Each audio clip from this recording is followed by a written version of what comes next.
Hi, everyone. My name is Oxana Andriuc. I'm a graduate student in the Pearson Group, and in the next hour, I will guide you through how to generate surfaces, how to find adsorption sites, and how to add adsorbates in PyMagen. So it's about 1 p.m., so we can get started. We will now start by learning how to build elemental surfaces. And for this purpose, let's work with an FCC copper structure. So you already have some experience with this from Evan's tutorial. So to do that, we first need to import the structure class from PyMagen. So from PyMagen, import structure. And I can run this pressing Shift Return. And we can now read our copper structure from a CIF file. And I will call my new variable CU equals structure dot from file, and then between quotation marks, the name of the file we're looking for is cu.cif. Now that we have our bulk structure, we can start thinking about generating surfaces. So the way surfaces are represented in PyMagen is through slabs. And you can see here an example for the copper 111 surface. So a slab is just a cell which contains a few layers of atoms with vacuum on top, and the termination at the interface between the atoms and the vacuum represents the surface we are interested in. So now it might be a bit hard to visualize the surface when looking at just one cell. So if instead we look at multiple cells, and here you can see just the same slab from before, just repeated 15 times in the X and Y directions and twice in the Z direction. And now we can kind of see how the 111 surface structure arises here at the interface between the atoms and the vacuum. So let's go back to our coding. Let's now learn how to generate such a copper 111 slab. To do this, we will be using the slab generator class from PyMagen. So let's start by importing it from pymagen.core.surface import slab generator. And I can also press tab to autocomplete, and I can run my cell. Now that we've imported the slab generator, we can initialize it for the copper structure we just created, and I'm going to call this slab gen. So slab gen equals slab generator. And then I can press Shift tab to see what kind of parameters I need from the doc string. So the first thing we need is the initial structure. And in my case, that is just the CU structure, and then comma and Shift tab again. We will need the Miller index, and we said we would be doing the 1, 1, 1 surface, and I'm going to put that in a tuple. And then we're going to need the minimum slab size and minimum vacuum size, and let's just set this to 10 angstroms each. So 10, comma, 10. Great. So the next step is to use the getSlabs method, which will return a list of slab objects. And the way slabs are generated for a given Miller plane in PyMagen is by finding all the unique terminations that are parallel to the plane we are interested in. So you can see here an example for the copper 111 surface where I've highlighted one of the many equivalent 111 planes. And the way the algorithm works is by finding all the unique planes that are along this direction, which is the normal to the plane. And each one of these unique surfaces is characterized by the C shift where the crystal was terminated. And this is just a way to differentiate between different surfaces that might have the same Miller index in PyMagen. So let's go back to our coding. Let's now generate all the 111 copper surfaces, and I will call this list slabs. So slabs equals slabgen dot get slabs. Great. So now what we actually expect for the FCC copper structure is that there is only one unique 111 termination. So let's check if that is the case. Let's print the length. So print len of slabs. And that is exactly what we expected. And let's now extract this one copper slab from the list. And I'm going to call this just cu underscore 111 equals slabs, and then square bracket 0. And I just want to remind you that in Python, indexing starts at 0 rather than 1. So in this way, I'm extracting the only element in the slabs list. So let's now look at our slab, cu underscore 111. And we can see here the structure summary. We have our lattice where we can see that the C lattice vector is much larger than the A and B, which is kind of what we saw in the picture earlier. We have our copper atoms. Great. So let's now look at some of the properties of the slab, and we can, for example, print the Miller index. So print cu underscore 111 dot Miller underscore index. And we can also print the C shift. So cu underscore 111 dot shift. And let's see what we get. We get the 111 Miller index as expected, and we can also see that the shift for this particular slab is 0.5.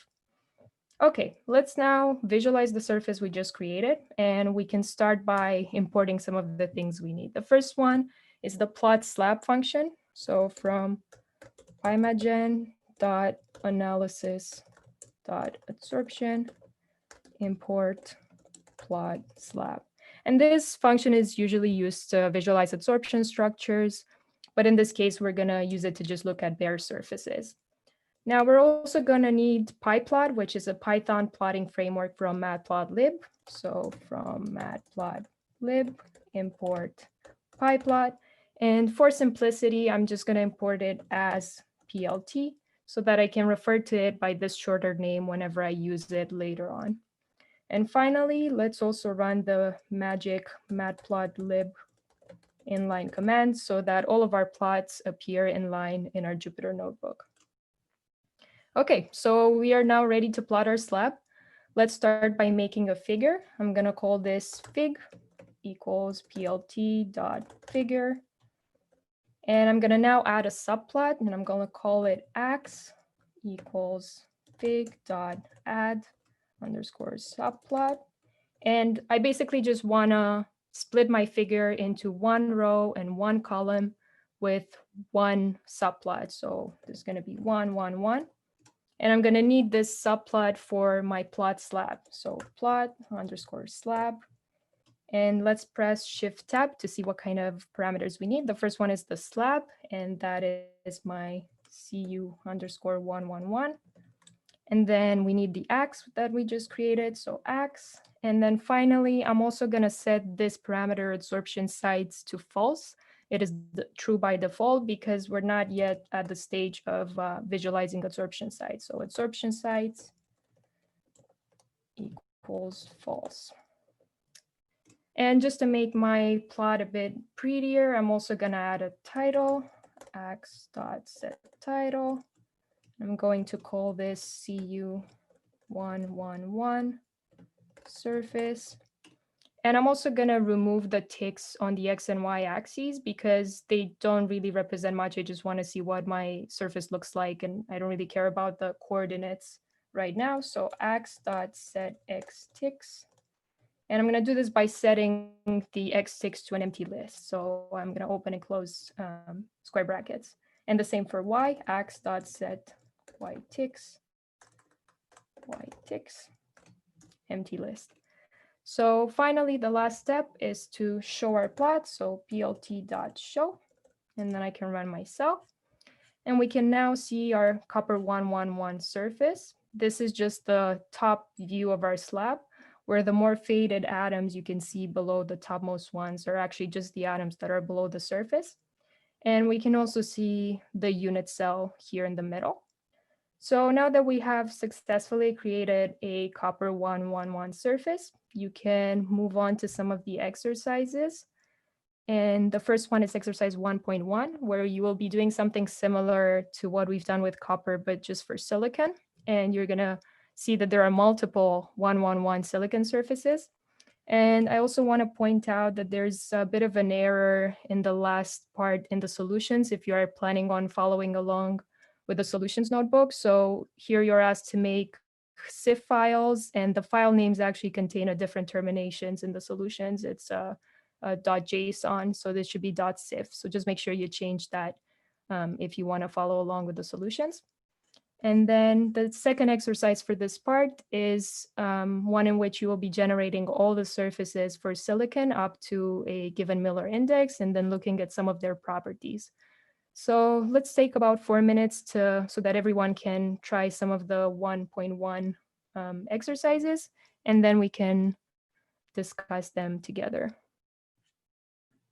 So I understand that there are unfortunately some issues with running the code on CoCalc. So instead, I'm gonna run through the exercises here, and hopefully you get to go back and run them in your own time, maybe on your own local machine. So the first part was about the silicon 111 surfaces. And we will have to start by importing the structure class from PyMagen and reading the silicon structure from the file. So let's start by doing that. So from PyMagen, import structure. And then I can read my silicon file. So si equals structure dot from file si.sif. Okay, so now the next step is to import the slab generator class, which is what we did, but in a different notebook. From PyMagen, from pymagen.core.surface, import slab generator. And I can now make an instance of this class for the silicon structure. I'm gonna call this slab gen equals slab generator silicon. And then I'm going to do this for the 111 Miller index with a minimum slab height of 10 and a minimum vacuum of 10. Great. So now we have to get all these slabs, and I'm going to call this list slabs equals slabgen dot get slabs. And we want to see how many terminations we get for silicon. So let's print the length of this list. And we get 2. So this is different from copper, where we only had one 111 surface. So let's try and investigate a bit in more detail these surfaces and see if they're actually the same. One way in which we can do this is by using the matches method. So what I'm going to do is I'm going to extract the first element of the slabs list, so slabs 0, and then I'm going to run the matches method. And what I need for this, I'm going to press Shift Tab. Well, actually, I'm going to just run it. What I need for this is the second slab in the list. So slabs 1. So those are my 2 elements in the list. And we can see that this is false. So these 2 slabs are indeed not the same. But we can kind of convince ourselves of this a bit more by plotting them. So once again, I'm going to have to import plot slab and pyplot. So from pymagen dot analysis dot adsorption, import plot slab, and from matplotlib, import pyplot as plt. And I'm also going to run the magic matplotlib inline command. So we can now plot our 2 slabs, and here you had 2 options. So either plot them separately in a different cell, each one, or you can plot them together. So let's try and plot them together. And I'm going to make a figure first. So fig equals plt.figure. And I'm now going to loop over all the elements of the slabs list, the 2 elements, and also over their indices using the enumerate function that you might have seen yesterday in the primer. So for n comma slab in enumerate slabs. And what I need to do first is I need to add a subplot that I can then pass to plot slabs. So I'm going to call this x equals fig dot add underscore subplot. And what I need now is 1 row and 2 columns. And the specific subplot I'm interested for each one of these 2 slabs is in the n+1 position. So in the index +1. And now I can do my plot slab. And what I will need to pass to this is the slab and then the x. And finally, we're now going to plot adsorption sites. So adsorption sites equals false. We can also set a title. And I'm just going to call it n+1 for simplicity. This is just going to be kind of a more natural way of numbering our 2 slabs, starting from 1. And then I'm also going to remove the xticks. So ax.setxticks. I'm going to set it to an empty list. And then I'm going to do something similar for yticks. ax.set_yticks, empty list. And then finally, I can look at my plot. So these are my two surfaces, and you can actually see that they are indeed different, even though they're both 1, 1, 1. And once again, I have my unit cell in the middle. Okay, so the last part of the exercise was just to save these slabs to files. So I can save the first one, slabs 0, by using the to method. So to, and what I need for this is the fmt, so the format argument, and this is just going to be sif, and I need to add a file name. So I'm just going to call this si_111_1.sif, and then I can save my second one, slabs1 to fmt equals quotation marks sif, and then my file name is just going to be si111.2.sif. And if I run this, I should now have these two files in my local directory where I'm running the notebook. Okay, so let's quickly move on to the second exercise. And what we have to do this is generate all the slabs. So I need to import this first. So from pymagen.core.surface, import generate all slabs. And we can now use this function for silicon crystal with a Miller index of up to 3. So I'm going to call this all slabs equals generate. I can press tab to autocomplete. And then let's see what we need for this by pressing shift tab. We're going to need the structure. So that in this case is just Si, the silicon structure. Going to need the maximum index, which is 3. And then minimum slab size and minimum vacuum size, which are just going to be 10 and 10. This might take a bit longer because we're going to have multiple slabs. And then the next step, we can see that this is running based on the asterisk here. The next step will be to look at the length of this list. And I can just write the code. It's just going to be print len of all slabs.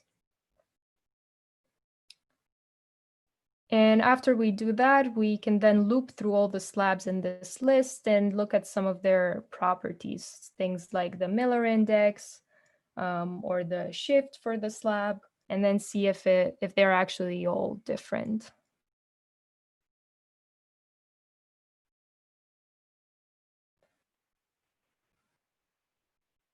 Okay, so we can run this now. So we get 18 surfaces. And now let's loop through all of these 18 surfaces using a for loop. So for slab in all underscore slabs, I'm going to print slab dot Miller index slab dot shift. So you can see now that we're actually getting some repeated Miller indices such as 331, but they actually have different slab shifts. So there's always going to be a unique Miller index plus shift combination. Okay, we can then move on and move back to our lesson. And again, feel free to ask questions on Slack, I would guess primarily, because I don't think you can run this code on CodeCalc, unfortunately. But I would still encourage you to try and download these files and go through them on your own. Okay. So now we can move on to the second part, which is building compound surfaces. And we need to think in this case about some of the additional complications that such materials present. So in this part, we will be working with lithium iron phosphate. So let's read its structure from the corresponding CIF file. And I'm just going to call it LiFePO4. And that is going to be equal to structure dot from file, and the file is lifepo4.sif, And because I'm working in the same Jupyter notebook as before, I don't need to re-import structure and so on. I can just reuse some of the things I already have. Okay, so later on, we will be interested in looking at the polarity of the surface. So for this purpose, let's first add oxidation states to each element. So LiFePO4. The way we do this is using the add oxidation state by element method. And what we need to pass to this is a dictionary, so curly brackets, where all of the keys are the elements in the structure and the values are the oxidation state. So quotation mark, Fe colon 2, Li colon 1, P colon 5, and finally oxygen colon -2. So now it's time to use the slab generator class, and we can make a new instance of it. I'm just going to call it slab gen again. It's the same name. It's just going to get overridden, and that is fine because I don't need to use the copper one again. So slab gen equals slab generator. And then to this, I need to pass my LiFePO4. And then I need to pass the Miller index. Let's just choose the 001 Miller index, and then finally a minimum slab size and minimum vacuum of 10 angstroms each. So now we can use the get slabs function to generate our slabs. But in this case, we have to be a bit more careful than before. So one thing to consider is that lithium iron phosphate contains strong phosphorus oxygen bonds, which if broken will lead to very high surface energy. So most likely such surfaces will not be relevant to any applications we might be interested in. So in order to avoid breaking them, we need to use the bonds parameter. So I will call my list of slabs equals slab gen dot get slabs. And what I need to pass to this is the bonds parameter, which is going to be equal to a dictionary where the key of I want to pass is a tuple of the two atoms whose bonds we do not want to break. So in my case, that is P, comma, O, and that is between quotation marks. The value of this key is going to be the maximum bond length in angstroms. So this, let's just say 2 in this case. So that means that we are not breaking any bonds between phosphorus and oxygen that is less than 2 angstroms when generating these slabs. So let's not see how many slabs we've created. So print len of slabs. Okay, we have 5 surfaces. So now that we have our slabs, there are a couple of other things we might want to check for. The first one is that if we are interested in computing surface energies, we need to ensure that our slabs have the same surface on both sides. So in other words, we need to check if they are symmetric.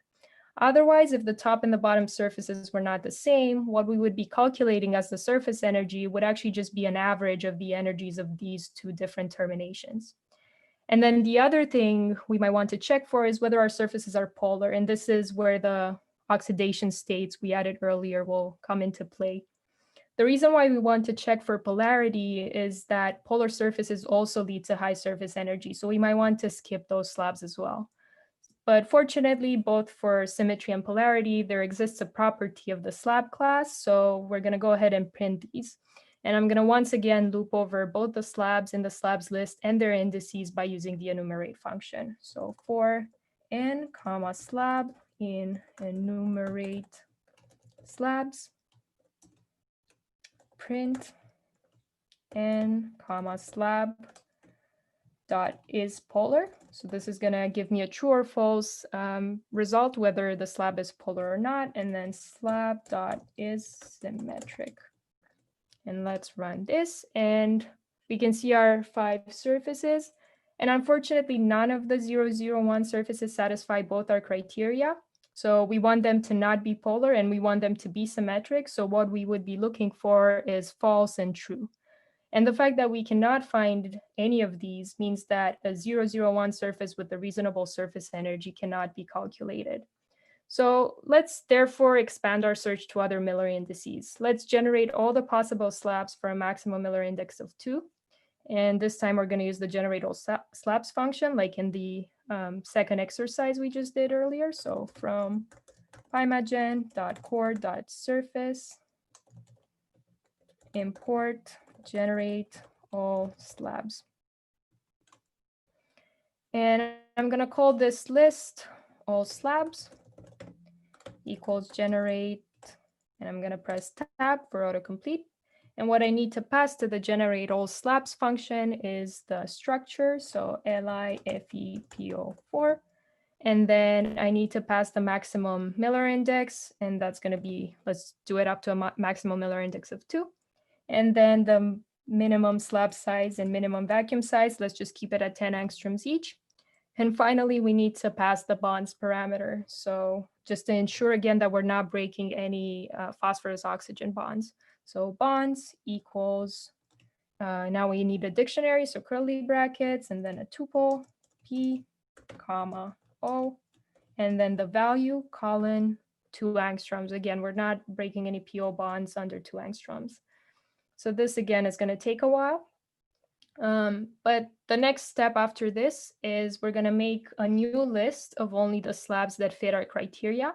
And I'm going to call that list valid slabs. And we're going to do this by looping over all the elements in the all slabs list, finding the ones that fit our criteria, and then adding them to this list. So let's call this valid slabs.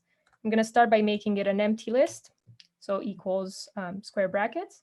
And then for slab in all slabs. And now I can use an if statement to check if these slabs fit my criteria. So if not, slab dot is polar, because we do not want our surfaces to be polar because those have very high surface energy, and slab dot is symmetric. And this means that I'm checking for both of these things at the same time. I want them to not be polar and symmetric at the same time. Colon, valid slabs dot append slab. So this means I'm just adding every single slab that fits this criteria to my new list. And then once I'm done outside of this loop, I can print the length of my initial list, so all slabs, and also the length of my new list, valid slabs. And let's see what we get. Okay, so it turns out that out of 91 initial surfaces with a maximum Miller index of 2 that we set over here, only 2 of them are both non-polar and symmetric. So this, in practice, what it means is that only 2 out of 91 surfaces that we generated, for only 2 of them, we can calculate a reasonable surface energy. Okay, so now we can go back to our exercises and go through them together. So we're going to start with the exercise 2.1, where you would be doing something similar to what we just did, but this time for titanium dioxide. So we're going to start by reading the structure from the CIF file. So TiO2. I'm just going to call it TiO2 equals structure dot from file TiO2 dot CIF. Okay, so we should now add the corresponding oxidation states for each element using the add oxidation state by element. So TiO2 dot add. I'm going to press tab, and you can see that there are other ways to add oxidation states. I'm just going to use the one by element in this case. And then to this, I'm going to pass a dictionary where I have my Ti as a key with the value of 4, and then my oxygen with the value of -2. Okay, so now we can generate all slabs up to a Miller index of 2. And for this, I'm going to use the generate all slabs function, but we've already imported it. So I'm just going to go ahead. I'm going to call this all slabs. All slabs equals generate all slabs. I press tab again for autocomplete.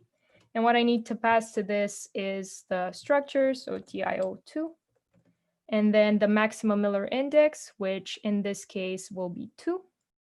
And then finally, I need my minimum slab size, which will be 10 angstroms, and my minimum vacuum size, which will be 10 again. And let's also look at how many of these surfaces we have. So print len of all slabs. And this is, again, probably going to take a bit longer. So that is 26 surfaces. Okay, so now for each one of these, let's once again print whether or not they are symmetric and whether or not they are polar. So I'm going to do this by looping through them using a for loop. So for n comma slab in enumerate all slabs. I'm going to print.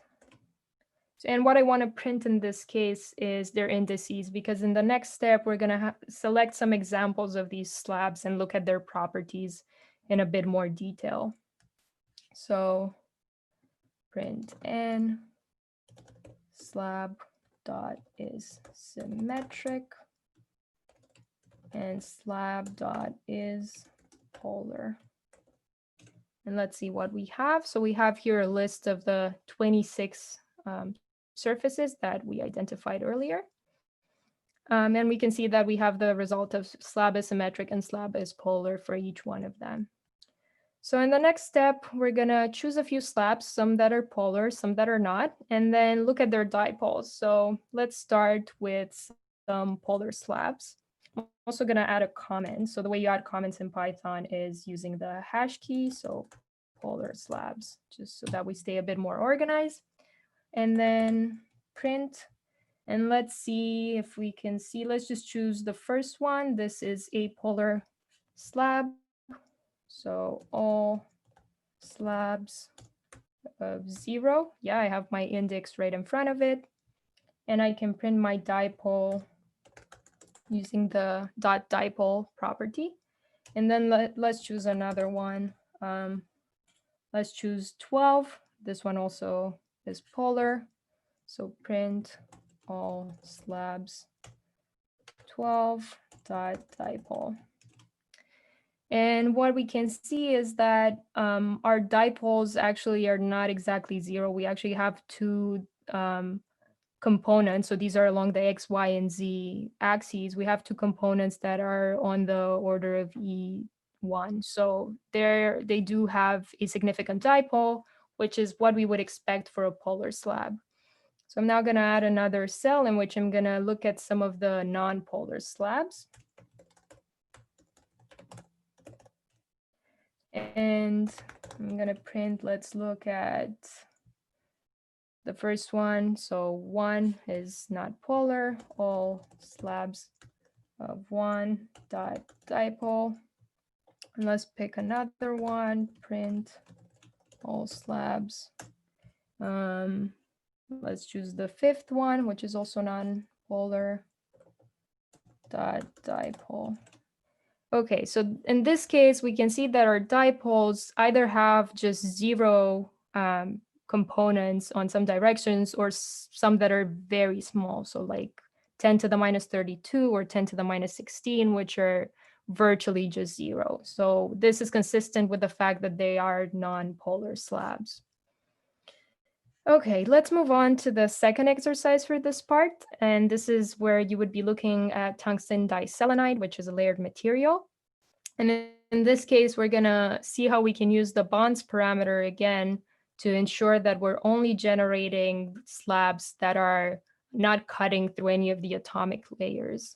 So let's start by reading this structure from the CIF file. So WSE2 equals structure dot from file, and the file we're looking at is WSE2.cif. And I got a warning here, but you shouldn't be worrying about it. It refers to the fractional coordinates and the fact that in the CIF files, they're actually rounded off, but that should not be a problem. So the next step is now to initialize the slab generator class for this tungsten diselenide structure. And I'm going to call this again slab gen equals slab generator. And then what I need to pass to this is the tungsten diselenide structure, so WSE2. And then I need to pass my Miller index. And we need to think a bit about what Miller index makes sense to use for this layered material. And this is layered along the C direction. So that's how our layers are stacked. So then the relevant Miller indices we're interested in will be the 001s, so the ones that will be parallel to the layers of the material. So tuple 001, comma, and then let's just keep the same sizes we've used before, 10 angstroms for the minimum slab size and 10 angstroms for the vacuum. Okay, so now we can actually move on to generating our slabs, but in order to do this, we will want to make sure that we're still not cutting through the atomic layers. So in this case, we can once again use our bonds parameter to make sure that we're not breaking any of the tungsten selenium bonds. So I'm going to call my list of slabs equals slab gen dot get slabs. And then the parameter I want to pass is again, it's bonds. And this is equal to a dictionary where my key will be a tuple of the two elements. So tungsten, comma, selenium. And the value will be something that ensures that I'm not cutting through any of the tungsten selenium bonds. And we know that the value of this, the length of this bond is 2.55 angstroms. So I just need to make this a bit bigger. I'll just pass it as 3. Not too big though, because we do want to create slabs that do cut through the vacuum in between the layers. Okay, so let's see how many slabs we got, and we would expect only one, right? The one that corresponds to the layers of the material. So let's print the length of the slabs list, and that's great. We only got one slab. So the next part is to try to create a slab that contains more layers of atoms. And so far, we haven't really thought about some of the sizes that we've been using. So like the 10 angstroms and for the minimum slab size, or the 10 angstroms for the vacuum. But this is the step at which we would be looking at that. And precisely the parameter we're interested in when we're thinking about making a slab that is a bit bigger is this minimum slab size. And if so far we've been using 10 and that gave us 2 layers of atoms, we can now move on to a bigger value to see if we can get 4 layers of atoms. So for that, I'm going to need to make a new instance of the slab generator. So slab gen equals slab generator. And then I'm still going to pass my tungsten diselenide structure and the same Miller index of 001. And then what I want to do now, so I'm going to press Shift Tab again. What I want to do now is change this minimum slab size parameter. So before it was 10, let's try and make it 20 and then keep the vacuum the same, 10 as before. Okay, so now we can use the get slabs method to generate this list of corresponding slabs. And I'm going to call this new slabs to differentiate it from my original list that's just called slabs. So new slabs equals slab gen dot get slabs. And I'm going to once again pass the bonds parameter to make sure that I'm not breaking any of the tungsten selenide bonds. So bonds equals curly brackets, parentheses, tungsten, comma, selenium. And then I'm going to still keep the same value of 3. And let's also extract the one resulting slab out of this list. So I'm going to call this new slab equals new slabs 0. So we already know that we're only going to get one slab, because the terminations will not change based on the size or the number of layers I want to include in my slab. So we know we're going to get the same number. And let's print this new slab to look at it a bit. Okay, so now we see that we have more tungsten and selenium atoms. Actually, maybe we should print the old one as well. So the old slab was just in the slabs list, the first one. Yeah, so now we see that in this case, we had tungsten 2, selenium 4, and now we have tungsten 4, selenium 8. Well, we can also, if we don't want to just look at the structure, we can print the number of sites of the original slab and then the new slab and then compare those two. So I can do this by doing print slabs of 0 dot num sites. So that is the number of sites in the structure. And then the same for the new slab dot num sites. And I can see that I get twice the number of sites. So that means that I managed to create a slab with 4 layers. And of course, this would be easier but if we just save the structure to a file and open it in a visualization software. But I just wanted to show some other ways in which we can check for these things if we don't have, say, a visualization software available. Okay, so we can now move back to our lesson. And we can move on to the last part of adding adsorbates. So hopefully by now you get a sense of how to generate some slabs. And so far we learned how to generate surfaces both for elemental and compound materials. So in this last part of the lesson, we are going to look at how we can find adsorption sites and how we can generate adsorption structures by adding adsorbates. So for this, we will be using the adsorbate site finder. So we're going to start by importing it from, oops, sorry, press something else. Okay, from pymagen.analysis.adsorption, import adsorbate site finder. I can run myself.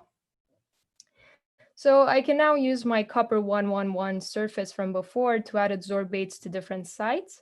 And I'm going to make an instance of this adsorbate site finder class, and I'm going to call this ASF equals adsorbate site finder. I'm going to run this for my copper 111.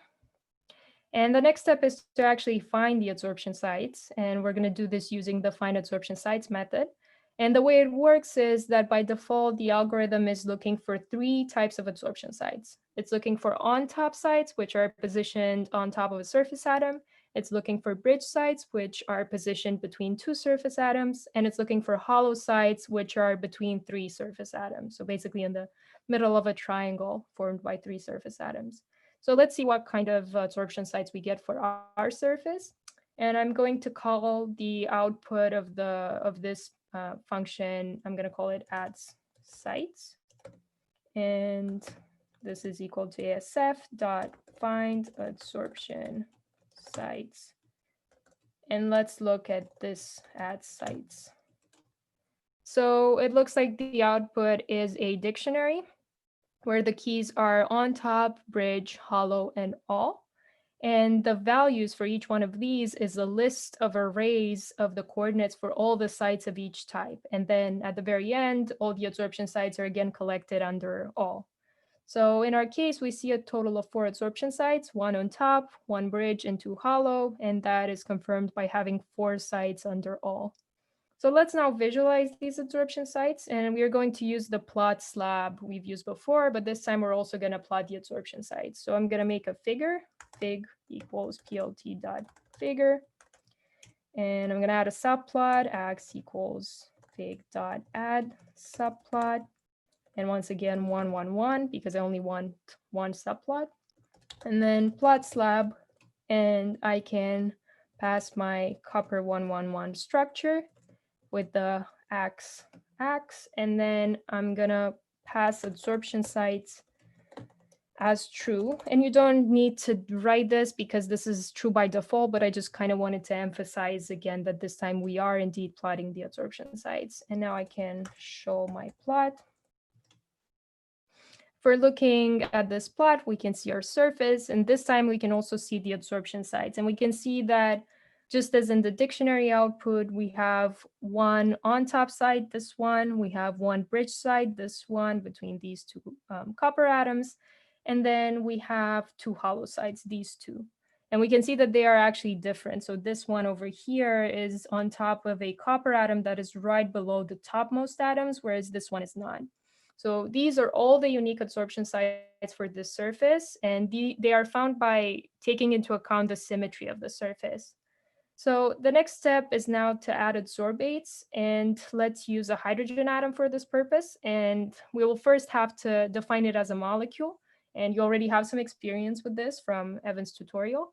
And we're going to start by importing what we need. So from pymagen, import molecule. So let's now create our molecule, and I'm going to just call it adsorbate. So adsorbate equals molecule. And what we need to pass to this is a list of all the elements, but we only have one. So that's just going to be H. And then we need to pass a list of lists where each of these internal lists represents the coordinates, but we only have one. And let's just put it at the origin. So 0, 0, 0. Okay, so the next step is now to use the generate adsorption structures method to create a list of the 4 adsorption structures with hydrogen atoms on them, which correspond to the 4 adsorption sites we just found earlier. So I'm going to call this list adds structs equals asf.generate, and I'm just gonna press tab. And what I'm interested in here is the generate adsorption structures.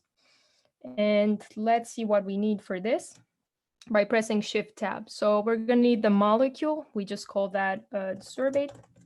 I'm pressing Shift Tab again. Let's set repeat to 111. So this is similar to generating supercells, which you just learned about. But we do not want to make a supercell of our slab, so we're just going to repeat it once in every direction.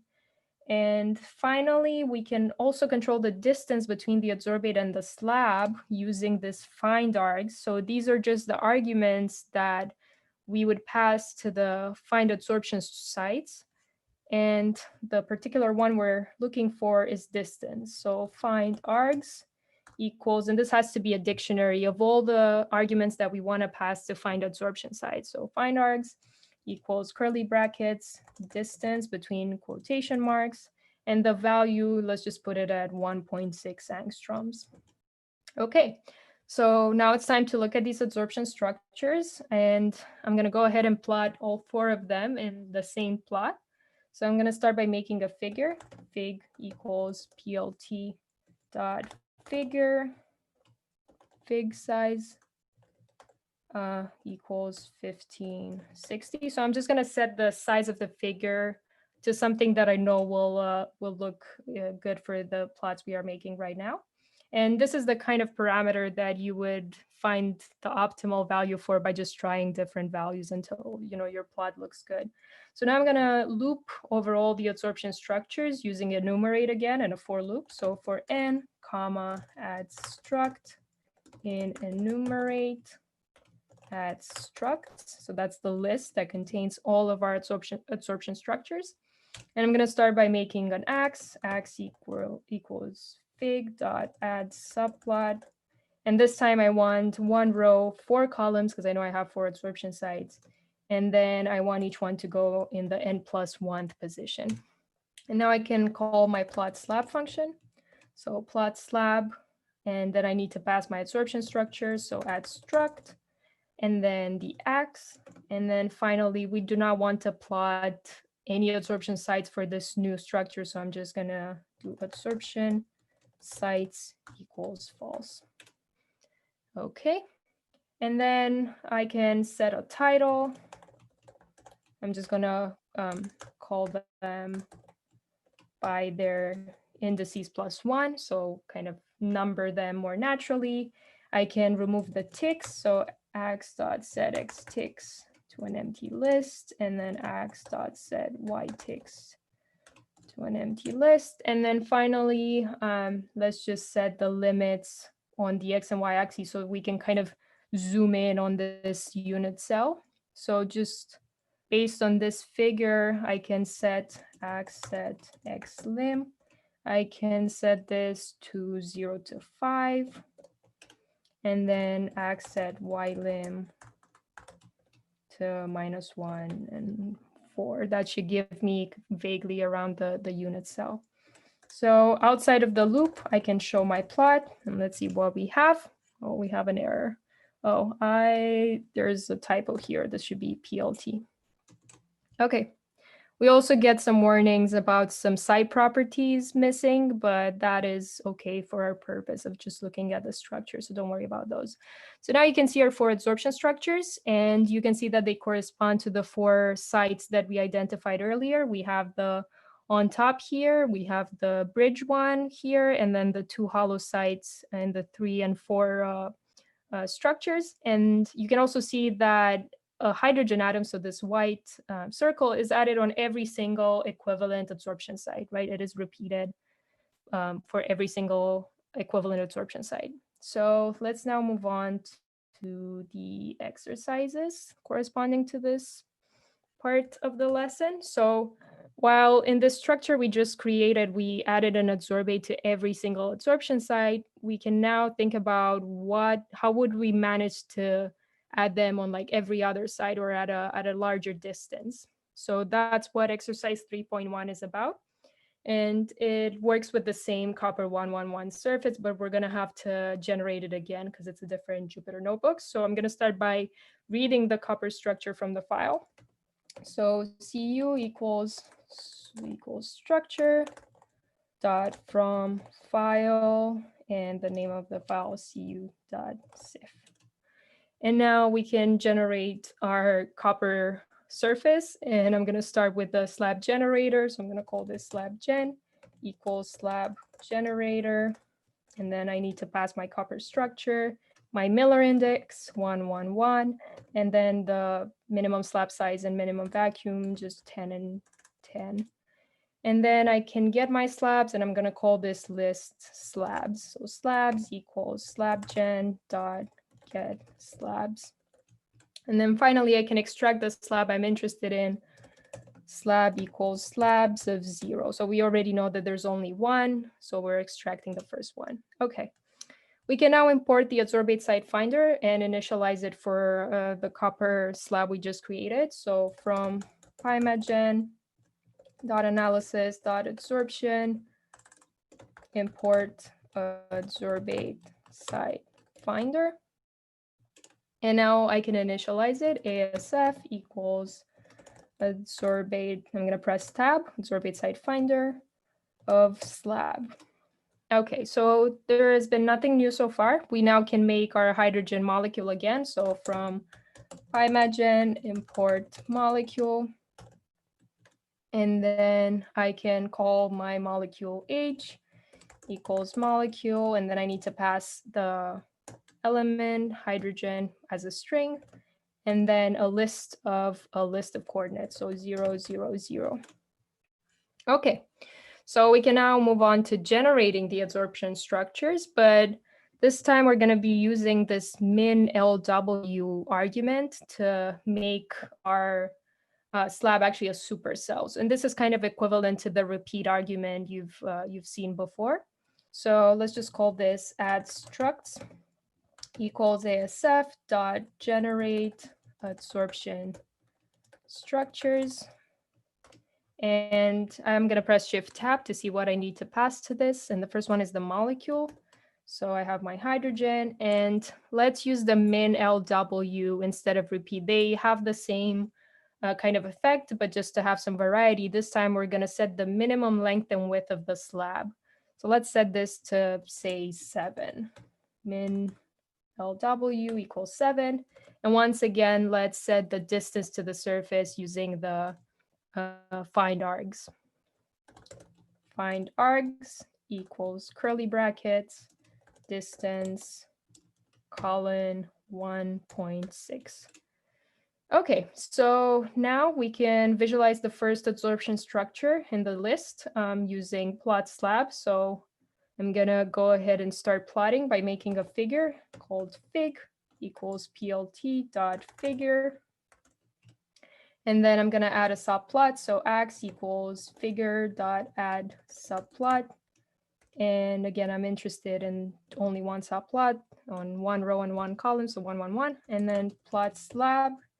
And I want to only plot the first one from the list. So this is just going to be add structs of 0, the first element in my list of adsorption structures. And then I'm going to pass my x, and I also don't want to plot any additional adsorption sites. So adsorption sites equals false.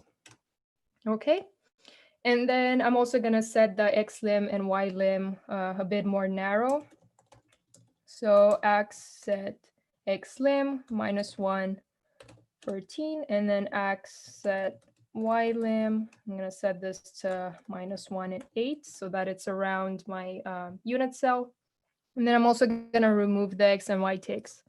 So x set x ticks to an empty list, x set y ticks to an empty list, and finally plt.show.